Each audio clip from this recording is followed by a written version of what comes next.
are coming up on the last week of Lego's training. So he leaves Monday, it's Tuesday, so we have a little less than a week. With the board and train, the first week is all on-leash activities, just to have that control and making sure they're doing the right things. Second week, we're focused on all off-leash things. So today is his first official off-leash session, and we are at a trail and we're gonna walk the whole trail with no leash on him. I do have a very short leash because when walking past other people or dogs, I just want something a little extra to hold on to him just to make sure that he's going to follow through. Later on in the week, I'll still always have it on him because I have it on with my dog too, just for that extra precaution. But later on in the week, we're going to do it fully where I don't grab it, and he should still be able to walk past people and stay into position without any issues. So with off-leash things, the point of off-leash is for your dog to have freedom and be able to go and sniff around at their own pace without being stuck to a 6-foot leash. So in the majority of the time, he will be ahead in front of me, but I'm going to mix obedience in with it. And then obviously if people or other dogs are walking or coming across us, then I call them into a heel and then we walk past calmly. Once we create some distance between me and the other person, then he can go back off when I say break. So for right now, I'm going to be showing the whole session of what I'm going to be doing with him on this trail, and then let's get started. So why do we prioritize our dogs being off leash?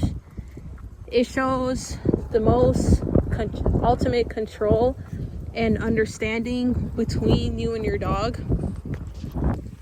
There isn't a leash on him where I can control his movements and everything. That he has to listen to everything I say without me having a leash connected to him. You know, a lot of dogs in a situation like this, they would run off, they run away, they will not listen. People think that their dog is off leash just because they walk close and around their bubble, but say a distraction came, a deer just ran past, or a bunny, or someone else with their dog, and then they have completely no way of communicating with their dog, and their dog just goes after that other person, other dog, runs towards that animal. So this is all about him and I having a clear understanding of everything that's going on, and that he's able to communicate clearly with me, and I'm able to communicate clearly with him about what I need him to do. So this is for everything. Even if their dog is just in the backyard, a lot of people experience their dog not coming inside. They call their dog inside from the backyard and dog won't come. Say a dog escaped the house and you keep trying to walk up to them and they just keep running away. Well, now you have a solid recall to call your dog back to you if they did get out the house. They did run out the front, call their name back, they immediately turn back around and come back to you. So you're not always going to have a leash on your dog. So it's important to practice off-leash behaviors to your dog. You make sure that you and your dog have clear communication between each other, that no matter what you say, your dog is going to do. Lego, come. It took a little minute, but he got it. Have him come here, have him sit. Lego, sit. Good boy. I'm gonna walk away from him. Sit. Obviously, he wants to keep. Sit. Good. So sit. Definitely some stuff we still need to work on. But this is our first time doing this, so I expect some mistakes.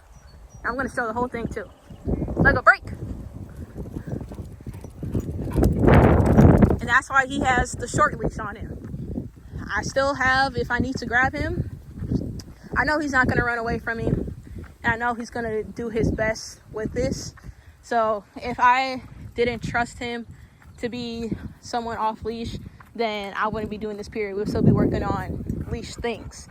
But I'm going to show you guys the beginning of this week. So this is the beginning of our off-leash week. And I'm going to show you guys the day before he goes home. So Sunday, I'm going to show you how he is today versus now. And we're going to do it at the same place too. So you guys are getting a glimpse of how he is right now.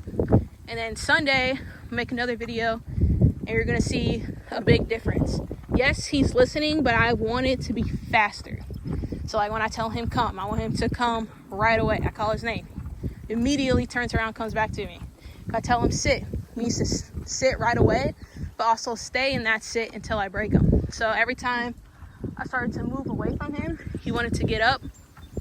I'm okay if he like gets up and turns around, because he was facing this way and I started going that way. So obviously he wants to see where I am. And that's okay if he gets up and turns around, as long as he still stays in that same spot that I told him to sit in. So, as you can see, I'm going to show this. I want this as uncut as possible, so you can see everything I'm doing in this situation. Only time I would probably cut is if I do need to put my phone down. Like I need my other hand if we're walking past other people or dogs, so I can grab the short leash. But for the most part, let go, come. Sit. Better. Break. Away. Or if, obviously, like this is a 30-minute walk. If it's dragging out too long, I'm not going to record too much of it, because I don't want to get repetitive. But if a situation has arisen and I want to make a comment about it, then I'll put my phone back out and record it and explain the situation. But the purpose of this is for him to stay near, stay close, still be able to move around, still do what he wants, but he's only allowed to do this if he listens to me. If he's ignoring me, I have my leash on me. I always carry a leash with me. So if he's ignoring me, he's back on leash. And we'll try this again another day when he's ready. But he has showed excellent listening skills and fast learning since really day one. So I'm not too worried about having to cut our lesson short today. But for the most part, let go, sit. Good boy. Sit. See this? Sit. This we definitely have to work on. We be able to tell him sit and walk past him. Break. Good man. He's sitting, which is good. He understands that I want him to sit, but he's not fully understanding that even if I tell him sit and I walk away, that he still needs to sit. And that's why we've been working very close with each other. So, like I said, the first week is on leash. So we've been working very close with each other. Haven't had him like far away from me or me walk too far away from him. So I want to be able to tell him sit, walk out of his eyesight, and still come back and he's in that sit. So when off leashing, I am very aware of my surroundings. Okay, so I wouldn't put him in a sit and walk away if I saw someone walking in the distance. People don't know Lego. Yes, he looks like a friendly golden, but at the end of the day, there are golden retrievers, and he's not a full golden retriever, he is mixed. There are goldens that can be aggressive towards other dogs or people. And so I don't want anybody to worry walking past an off-leash dog. Also why I keep the short leash on, and I do it with my dog too, so people are comfortable with seeing me walk past my dog and having them on a leash.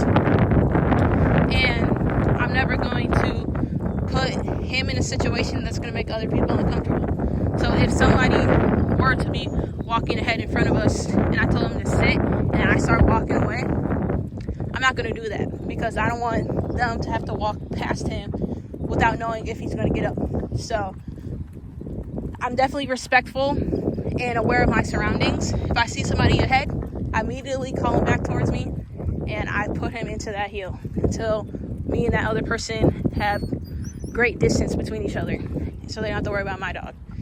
So if you ever take your dog off leash anywhere, be respectful to the others around you.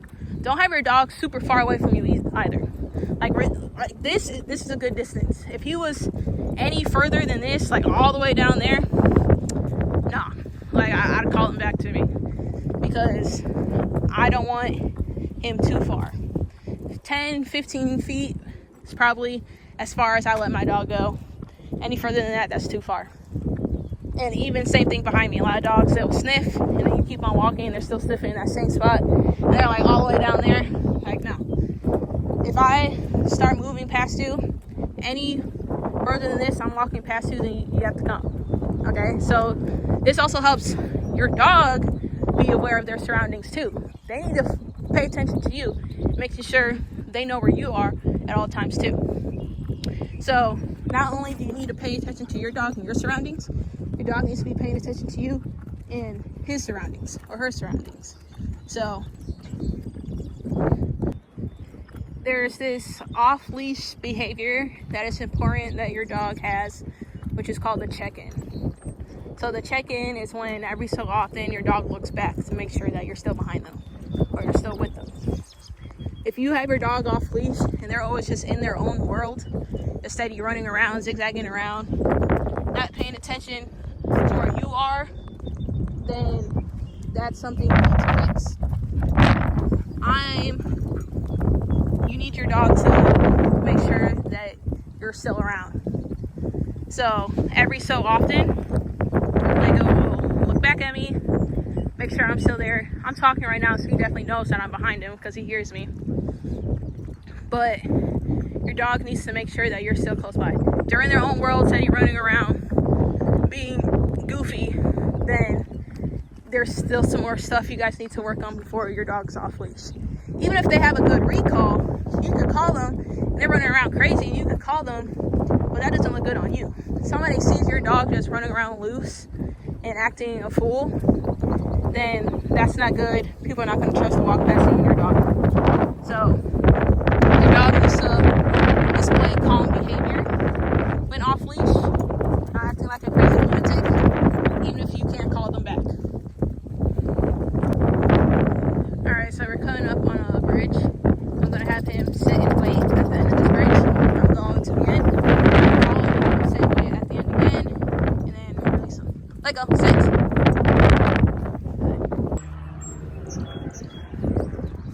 Lego, come! Here he comes, coming in hot. Have him sit right here at the end. Good boy. Lego, sit! Sit. Good, man.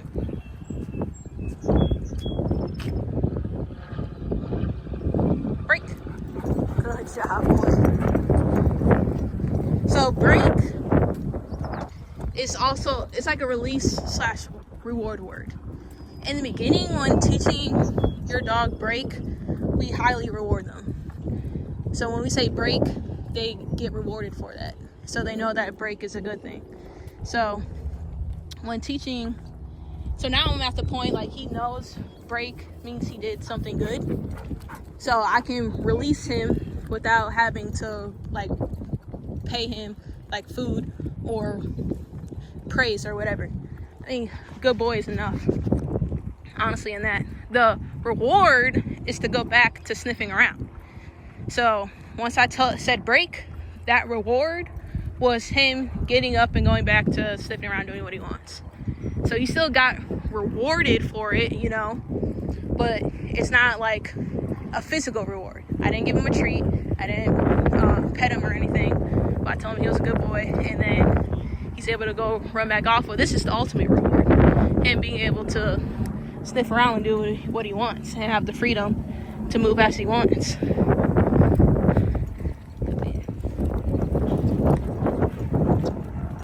So here, I want to practice him sitting from a distance. A lot of dogs, if you tell them sit, then they'll come running up to you and then sit. I want, no matter where he is or where your dog is, if you tell them to sit, they should just put their butt immediately on the ground. So a lot of dogs, if I say sit, then they'll start running towards me to get closer and then sit by me. So I want, no matter what distance you are from me, if I tell you sit, I want you to just sit down where you are. So if he comes running towards me and when I tell him sit, then that's just something we need to work on. If he sits when I tell him sit, then that's good. So we're gonna practice that right now. Let go, sit. Boom. That's what I want right there. And I want him to stay in a sit even when I walk past him. So we've been working on, during this trail walk, mainly him sitting from a distance. Sit, let go.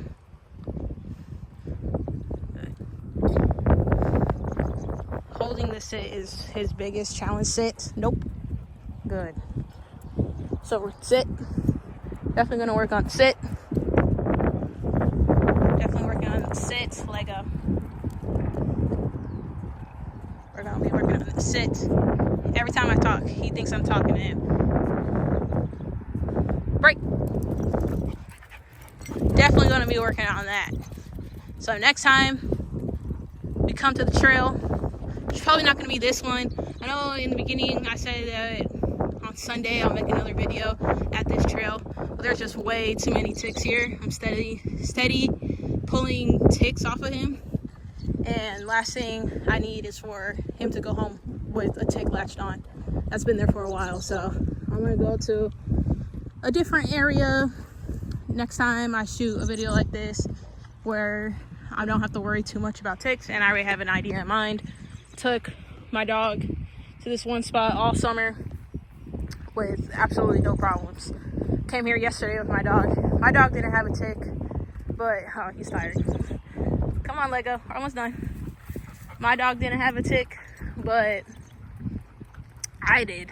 And I normally it's my dog that has ticks on me, not me. Normally it's my dog that has ticks on her, not me. So definitely not gonna come back here. I don't want to deal with any tick issues, and I don't have tweezers or anything, so I've been picking them out with my hands. So they've been latching onto me. So definitely not gonna come here, but I don't want to keep practicing in the same area anyways. I want your dog to be able to do what's needed in anywhere, any spot, no matter where we are.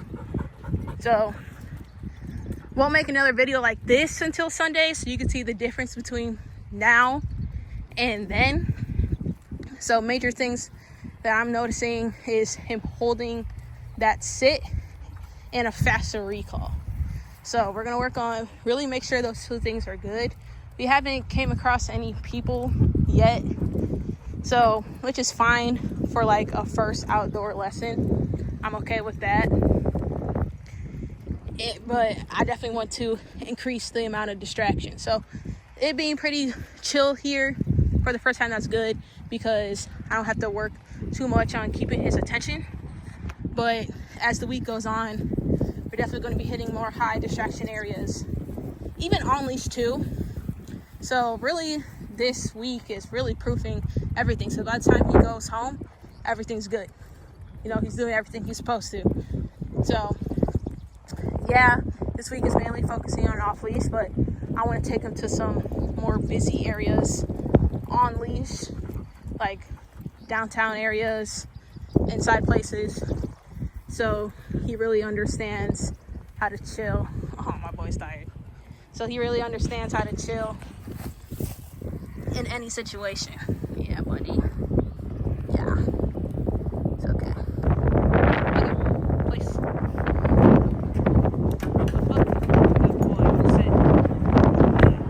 So this ends our off-leash trail walk. So again, we're gonna do it at a different location just because there's too many ticks out here. I did double check him, make sure that he didn't have any before we left.